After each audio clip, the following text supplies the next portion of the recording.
All right, guys, so I'm swapping an automatic to a manual. Let's get it going. How's it going, everybody? This is a CJ7. This is actually my uncle's CJ7. Let me give you a quick overview of it real quick. An 85 CJ7, so the second to last year they made these.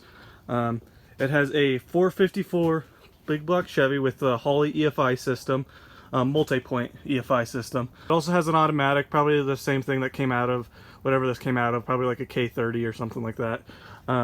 It has a Dana 300, so the original transfer case it has a 6-inch lift, riding on 13.5s R15s, disconnectable sway bar, and that's really about it. You know, custom exhaust, custom pretty much anything to get this in here.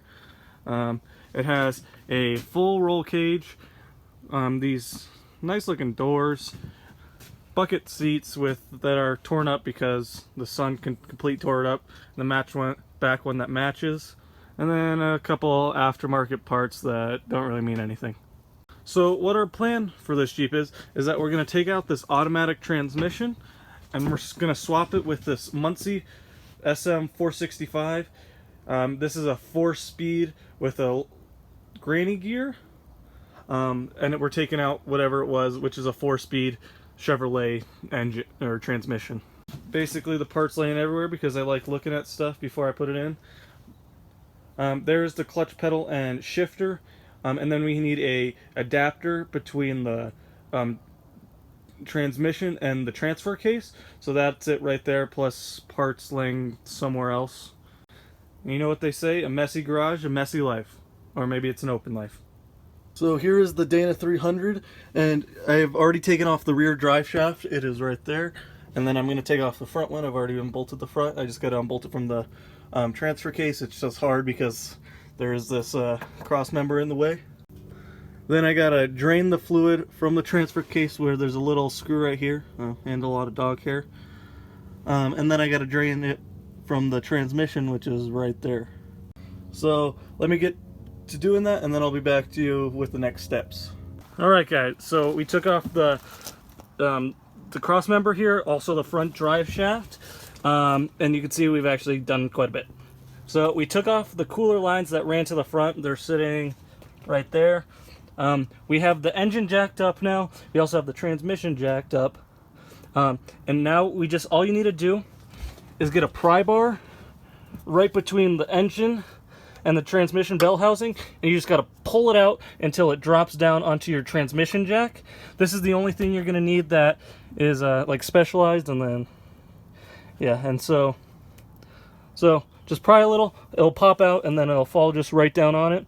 Just make sure you don't have anything in the way of your shifters coming down or anything like holding up like wires or whatever. So we got to do that first.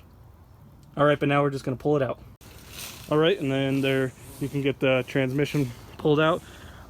We just moved it all the way over because we're going to start working with the manual. We already took out the transfer case right there, so it's all set in. I do have an adapter for that fits perfectly. I thought I was going to have to get another piece, but it fits perfectly. So let me show you how to get the flywheel transferred to a clutch plate, all that stuff. So let's get to that. Alright, next day we got the transmission out, which we covered up because it rained last night. And today I'm going to be doing the clutch and pressure plate and all that and flywheel. I do have the wrong bell housing. This is for the 4.3, not the 454. So I need to go and get a bigger one, or get the correct one. I already milled this out to 5 1/8 because that's what it is on the other manual transmission. But also these bolts don't line up. I thought I read online that they line up, but I guess they don't. And the starter would have been way too small anyway for this. So I just got to get the correct one for the SM465. Alright, but I got to take off the flywheel now. So I'm going to do that, and I'm going to put the clutch and pressure plate on. Right, I am on my last bolt right here. Remember to kind of support this because this is probably, I don't know, 10-15 pounds. The clutch, pressure plate, and all that and flywheel is going to be much heavier, but still you don't want this to be dropping, especially with the nice ridges on it.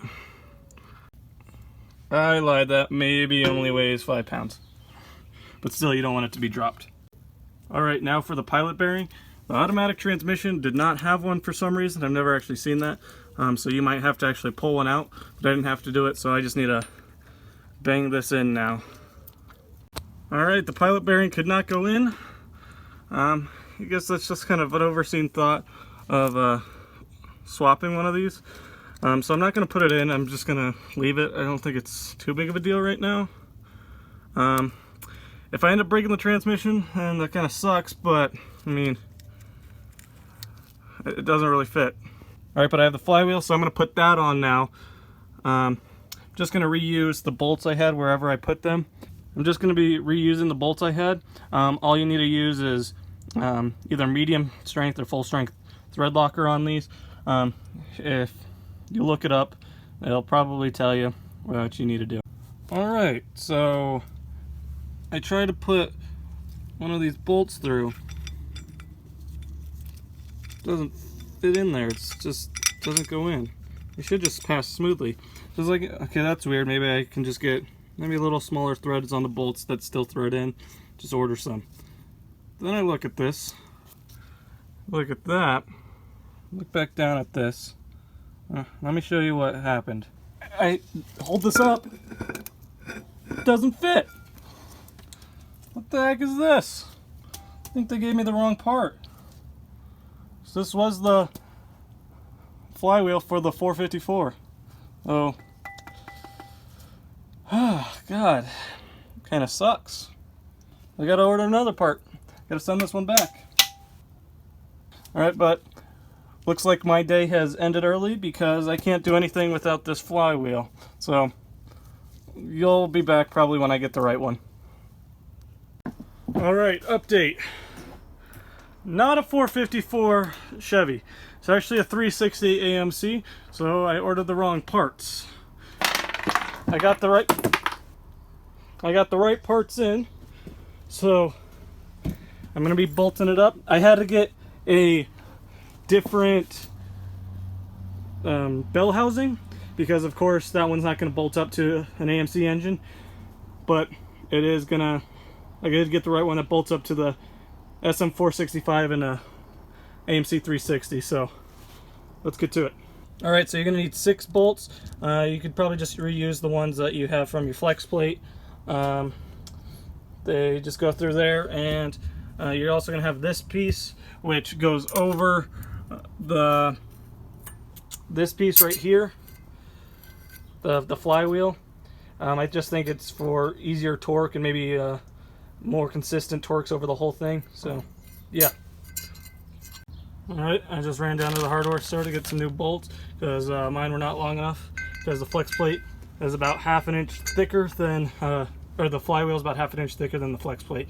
So I'm just going to put this up here and then bolt these in. But before you tighten these bolts, you're going to either want to put some blue, red thread locker on it. I'm going to use red just because, I don't know, I feel more safe with it. Check on the internet what you should use. Sometimes they say just put a little bit of engine oil on here so you get a better torque, but most of the time it's going to be thread locker. Alright, so now once you got them all hand tightened in, you want to get your Harbor Freight torque wrench or any good quality one. Of course, Harbor Freight's the best kind. And you want to torque them down to 105 or whatever the heck your foot-pound is for your flywheel. So let me torque them down real quick. You got all these torqued down to 100 foot-pounds and you're sweating like a pig because 105 is quite a bit in this tight little area. You want to get, you know, a towel or something, maybe some isopropyl alcohol, brake clean, whatever the hell you have, and just wipe this down just to get off all this dirt and oil in preparation to put the clutch on.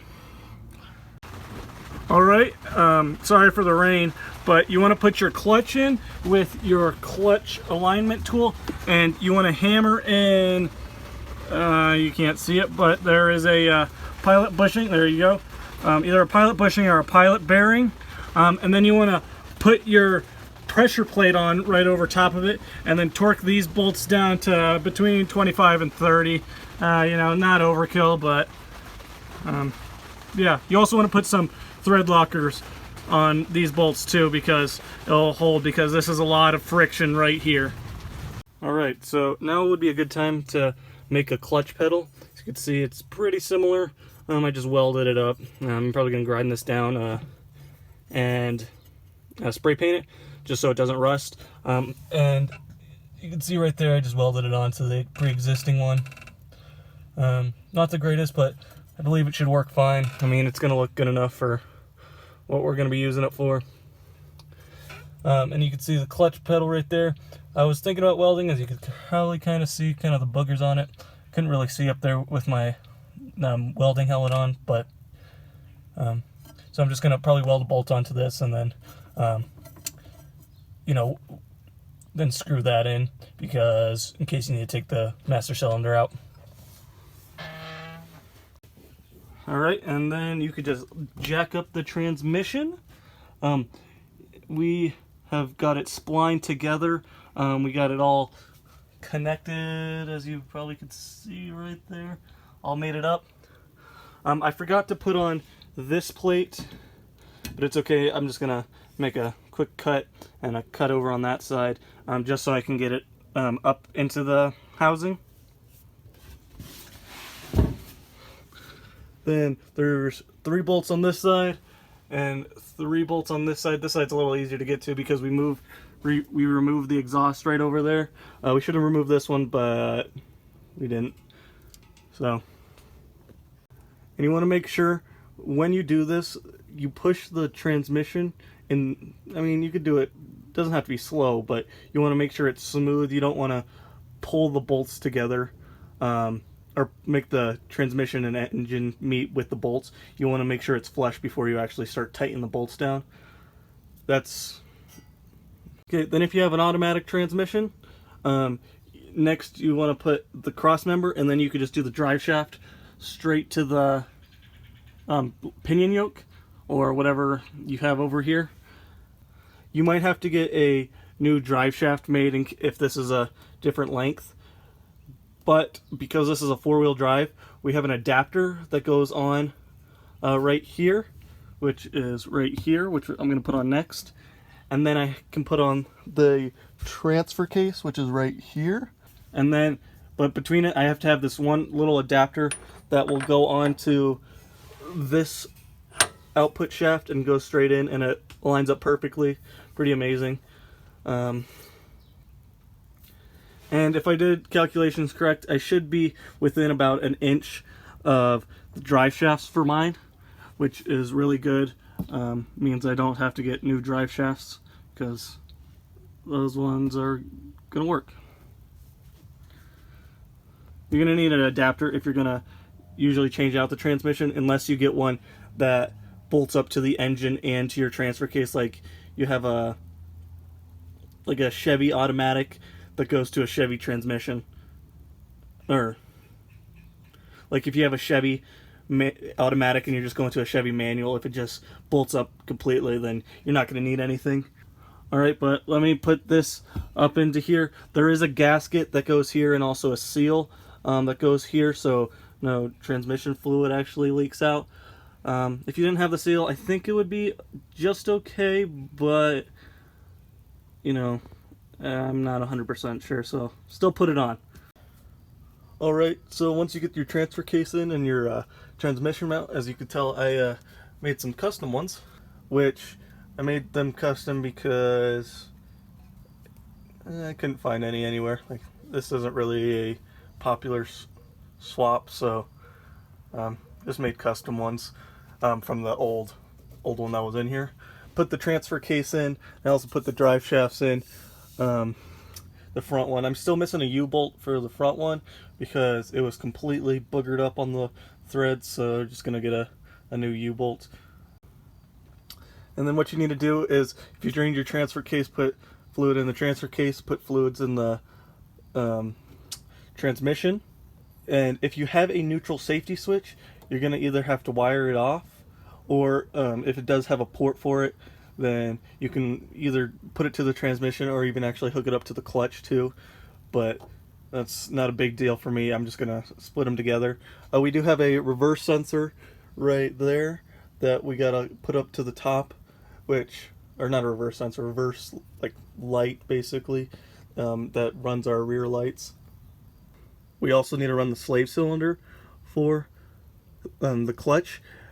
The one I got is a pull. I thought it was a push, so there was 2 bolts over here that I could have used, but now that I realize it's a pull, I have to put a like a mount on the frame kind of to pull the clutch, which isn't that big of a deal. But if you're doing a swap like this, they might even have a cable that runs, so that one probably be a little easier to use. You just have to find a good mounting spot to mount the end of it so it doesn't keep on sliding through. So this would be a good time to put your shift fork in.